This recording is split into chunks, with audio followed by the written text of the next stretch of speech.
We have a real quarterback competition on our hands, and that Spencer Sanders injury worry may have been much ado about nothing. This is the Locked On Ole Miss Podcast. You are Locked On Ole Miss, your daily podcast on the Ole Miss Rebels, part of the Locked On Podcast Network, your team every day.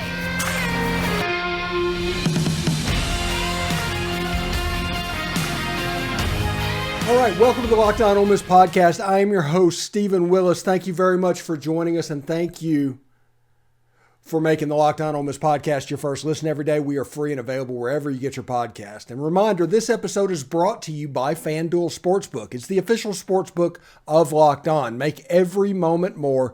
Visit FanDuel.com/LockedOn today to get started. Hey, we've got a real quarterback competition on our hands. Lane Kiffin addressed it in his post-practice press conference. The Spencer Sanders worries that everybody had that was circulating around the fan base before spring appears to be much ado about nothing. From what I heard, he threw the ball very well. But as he builds up through spring, we're going to have a real competition. Lane Kiffin says that he has until the fall plenty of time to figure out what's going on. Now, he was also glowingly impressed with Jaxson and said he worked a lot during the offseason. He's throwing the ball better.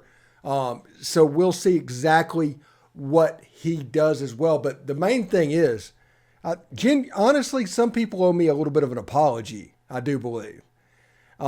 People arguing about quarterback competitions and things back and forth. I think I'm owed a little bit of an apology because, you guys said some things. But anyway, I was right all along. This quarterback competition is real. It is going to be big, and it is going to be insanely huge for Ole Miss over the next month of football. Remember, there are, I think, 4 open practices before the end of the line. Saturday. That's the way it's going to go. There's 3 practices per week. It's Tuesday, Thursday, open practice on Saturday. And you do that, you have the spring game on the last one, and then there's 3 more practices after that. They finish up, and they get ready to go. Honestly, I think that is a brilliantly planned out way to do this. I know they're doing it because of the concert in Vaught Hemingway, but having those extra practices, I think last year would have done Jaxson Dart a ton of good. And if he'd have had those 3 practices to come back instead of sitting with that bad taste in his mouth all the way through summer workouts, all the way until the first day of fall, that I think would have helped Jaxson Dart out if he was able to go back on the field the following Monday or Tuesday or whenever it is and kind of get those bad vibes out and get ready for the offseason, because you can script some things to help out that quarterback's confidence.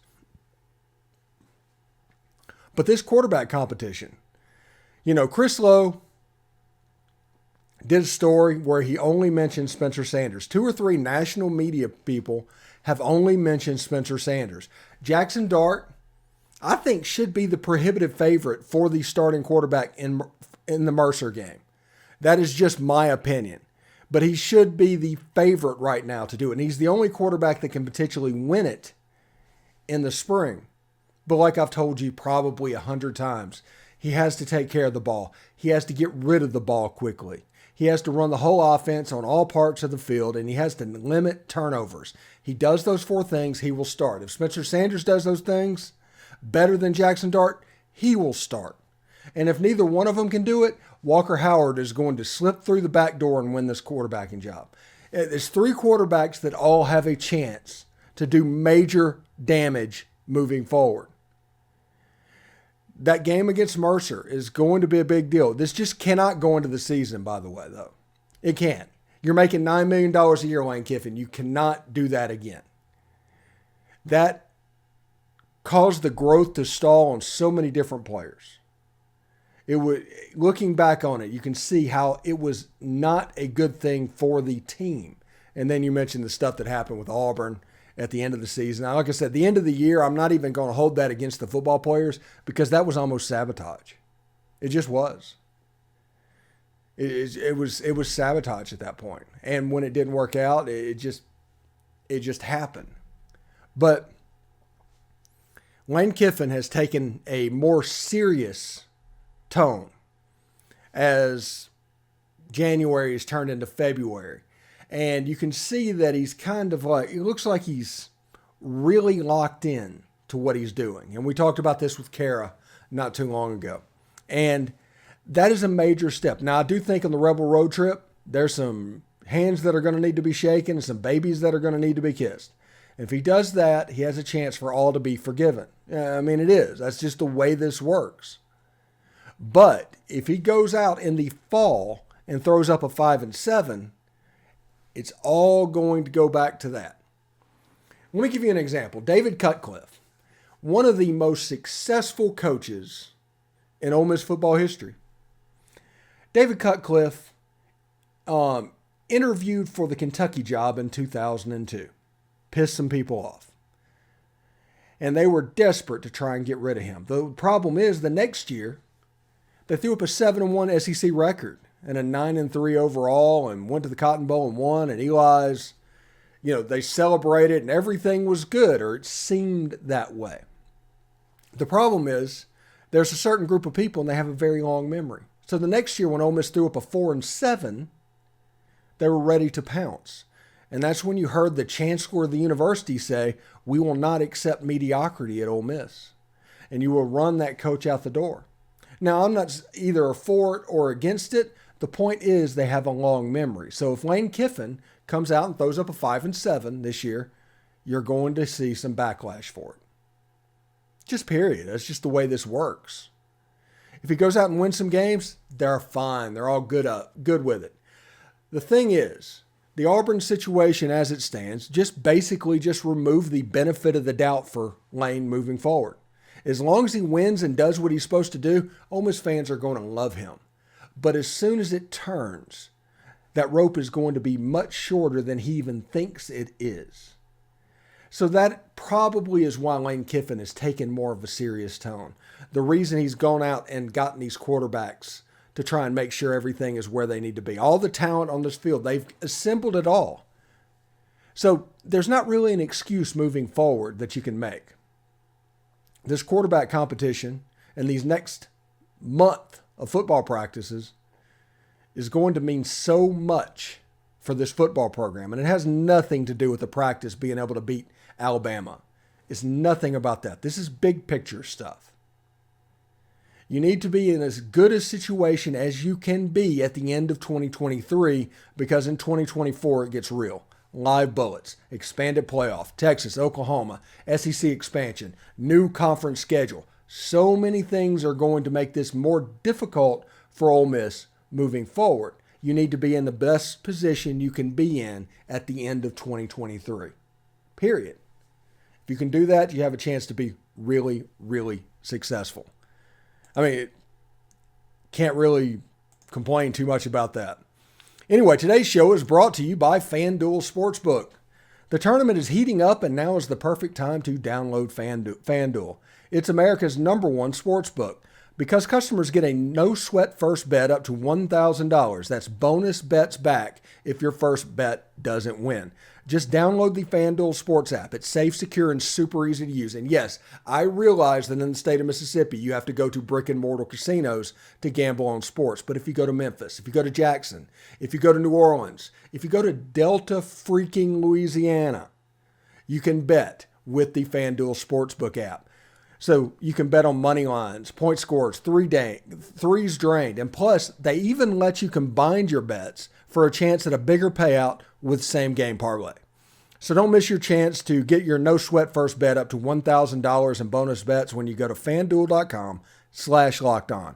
That's FanDuel.com/lockedon to learn more. Make every moment more with FanDuel, official sports betting partner of the NBA. All right, thanks again for making the Locked On Ole Miss podcast your first listen every day.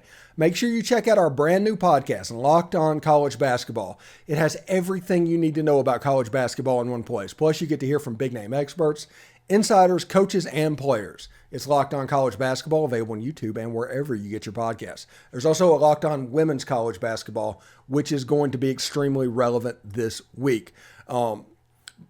Brantley Sanderson is going to be on the show Thursday to talk about the Ole Miss Louisville NCAA tournament game. We'll have to hear what he has to say about that. He's been on the show previously. Should be a lot of fun. Anyway, I'm sorry about the herky-jerky nature of this show. I had a doctor's appointment yesterday. I had to get back and get this recorded. I wasn't able to prep as much as I would like to. So it literally was find the 3 stories of the day and kind of run with them just because I had an appointment in Tampa. So I do apologize about that. So Jared Ivey, in his very first question in his press conference, was asked, I don't know, think about Chuck Rounsaville of the Ole Miss Spirit, if he had put on weight, basically. He bulked up. And Jared Ivey's like, well, no, I didn't necessarily do that. I kind of weigh the same. But what I've done is I've turned that baby fat into muscle. I've kind of transformed my body. And one of the issues that was said, and Lane Kiffin even spoke about this yesterday as well, the coordinators leaving were big, but maybe not as big as Wilson Love leaving for Oregon and then bring in Nick Savage, and you had to relearn everything you need to do with off-season program. These are the coaches that are with the players the most, and you need them. And now that Nick Savage is in year 2 and his plan's firmly in place, players like Jared Ivey are seeing the benefits of Savage's work. I'm sure other players are the same way. And you hear all the time, bigger, faster, stronger, bigger, faster, stronger. And in a lot of cases, people can make fun of that, but in a lot of cases it's true. The problem is you can get bigger, faster, and stronger, but everybody else is getting bigger, faster, and stronger too. So the advantage that you think you should get from bigger, faster, and stronger, it's not as much as you think it would be. It's just the way it is, unless the other team's just kind of resting on the laurels. If they do that, you have a chance to gain on them quickly. Otherwise, it's a very incremental growth and almost just kind of keeping up with the Joneses, because all of these teams are doing whatever they can to maximize what their bodies can do. Just period. But there's only so much they can do. I mean, it's just the way it is. But Jared Ivey's body transformation will be quite interesting. Asheem Young talked about what happened at the end of last season. He mentioned that they didn't just finish. They needed to finish better. And, we're going to give them a benefit of the doubt because the players are not going to say that, hey, all this outside noise got to us. It just really affected the way we prepare. They're not going to tell you that. They're going to try and be some way that sounds honest. Not necessarily that they are, but some way that sounds honest. And one thing that sounds true is finishing. But we'll see exactly how this goes. I'm really excited to see what Ole Miss's football team looks like. What is the team transformation from 22 to 23? Especially defensive, which they described Pete Golding today as almost a serious silent assassin or something like that. And, he's not so much a jovial person. He's more about getting his business done. And you can honestly see, if he's that way, you can see why he got along so well with Nick Saban. But I'm interested to see what this defense can do. We're going to have people out at Saturday's practice, each one during spring practice, if we can. We've got them scheduled, but we're going to see exactly what they are going to do and what they're going to look like. They're going to look for the quarterback position. They're going to look at zip on the arm. Are they throwing the ball in the middle of the field? They're going to look at stuff like that. I'm going to give specific questions of things that I think that we need to look at and that fans are interested in. Not necessarily, hey, he threw the out route today, or no, it's not going to be that. I want to know if Jaxson Dart during practice is throwing the ball over the middle of the field, specifically in between the hashes. I'm unbelievably interested in that. I'm interested to see if Spencer Sanders throws the ball with zip. I want to see him throw from hash mark to the out route on the other side of the field. I want to see real zip on his throws. He's not the most accurate guy in the world, but neither was Jaxson Dart. So we'll see which one can handle that moving forward. And I want to see how well Walker Howard adapts to this offense. and if my suspicions of him running it similarly to Matt Corral are correct. That is going to be very interesting to me. Anyway, should be a lot of fun. In the last segment, coming up in just a couple of minutes, we're going to talk about one player that is withdrawn from the transfer portal. And it's actually a pretty big piece as somebody that knows the offense, somebody that is in position to play, somebody that can help Chris Marshall and Trey Harris alone, and that wide receiver room, especially on the outside, will be greater than it was before. Anyway, stick around. All right, thanks for making the Locked On Ole Miss podcast your first listen every day. We are free and available wherever you get your podcasts, including YouTube. Do us a favor, subscribe to the YouTube channel, hit the bell for notifications, and also, of course, comment and upvote the video itself. We'd appreciate it very much. Hey, if you look back there, you can see our tidbit came in, the addition to the set we've been waiting on for weeks. It's going to be set up to have rankings, scores, all of that stuff that is going to flash in the background and will serve as a way to make your experience indeed a little better. Also, join our subtext community if you don't mind. Go in there. The link is in the description down below. Click on that. There's a free trial with it. Sign up, and what happens is when something big happens, we will send out a text message to you. No more camping out on message boards. We will let you know stuff that you need to know. We're not going to overemphasize stuff. We're not on a quota. We're not anything like that. We're just going to tell you what we think you need to know. Simple as that. Anyway, Bralon Brown has officially removed himself from the transfer portal. What that means is, yes, Bralon Brown could go back into the transfer portal in May. This is not something that's a done deal. It's not order. But what it does mean is Bralon Brown is officially eliminated from being able to transfer to an SEC school this year. I do not expect Bralon Brown to go into the portal, though, and I do expect that his presence will help Trey Harris, will help Chris Marshall, and those players will make Bralon Brown better. Bralon Brown came to Ole Miss from Florida as a four-star player. He was the 2020 recruiting class. He was some kind of weird class going on. But whenever you talk to Corey Burton, who did breakdowns of players at that time committing to Ole Miss, he mentioned specifically how impressed he was with Bralon Brown's route running and his ability to make off-platform acrobatic catches. Now, Bralon Brown's problem at Ole Miss seems to be the routine catches, but he does have the ability to make the impressive catches. And if he can firm up, do what he needs to do, he's exactly the type of person that at a minimum should share reps with Chris Marshall. I think Trey Harris is going to be the dude anyway, but Bralon Brown has a potential to start on the other side of the field. All the athletic ability in the world, really great wide receiver. He just needs to unlock the routine. He just needs to lock in all the time. He just needs to be there when it gets mundane. Be ready for the ball when he's not expecting the ball. That is the next step for Bralon. Really good player. He has all the athletic ability in the world and could be an absolutely fantastic wide receiver for the Ole Miss Rebels. Trey Harris, super physical guy. He's going to be big time on the outside. But the other side becomes the question because you have Bralon Brown. You have Chris Marshall. You even have somebody like Jordan Watkins who may be in at slot, may push out wide. We'll have to see exactly how the wide receiver position is constructed, but I do think they might be a little bit outside the box with this team moving in 2023. I just do.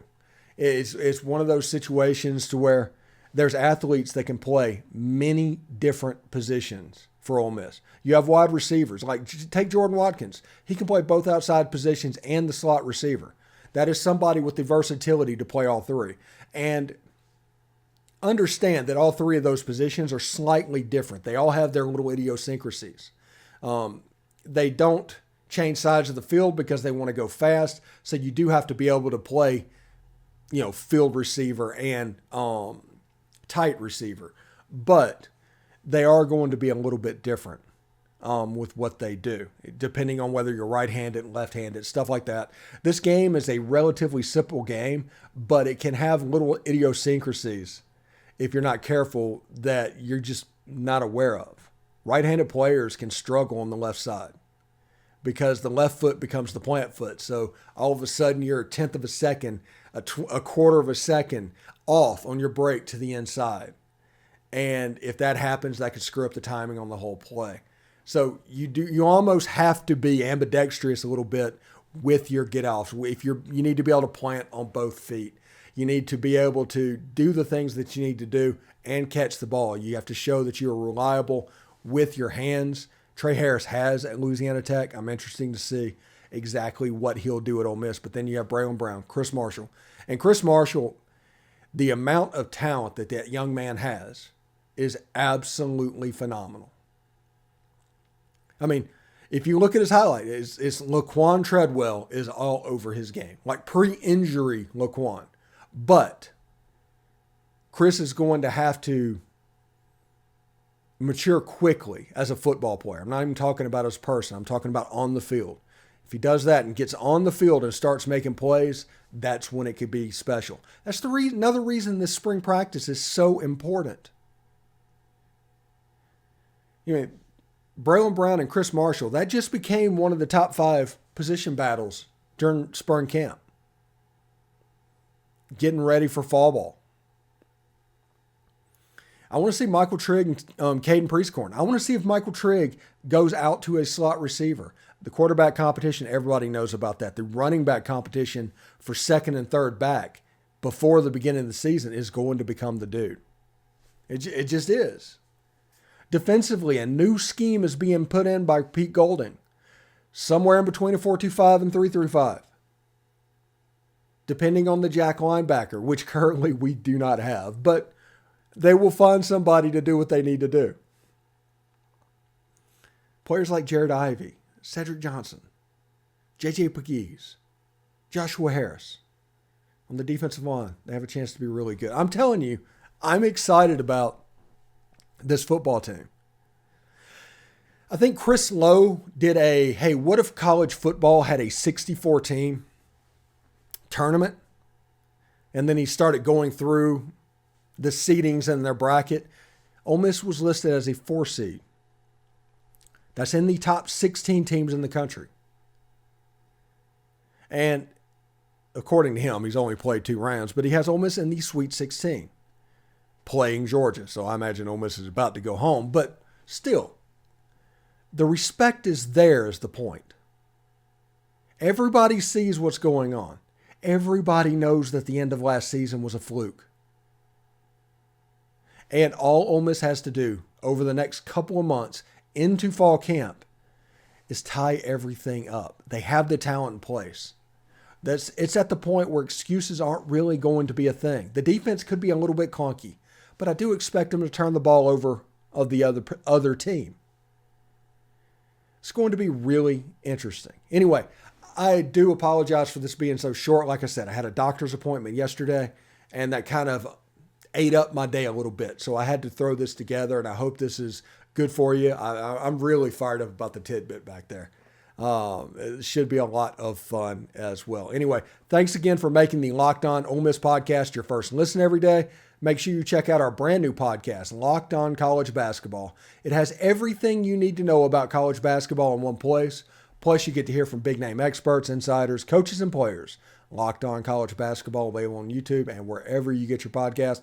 Also, there's a Locked On Women's College Basketball. Check that out this week as it is pertinent. Also, Brantley Sanderson will be on the show tomorrow talking Ole Miss and Louisville women's basketball. Hope everybody is having a great Wednesday. I hope you do whatever you need to do to enjoy it. Thank you for watching. We'll see you tomorrow.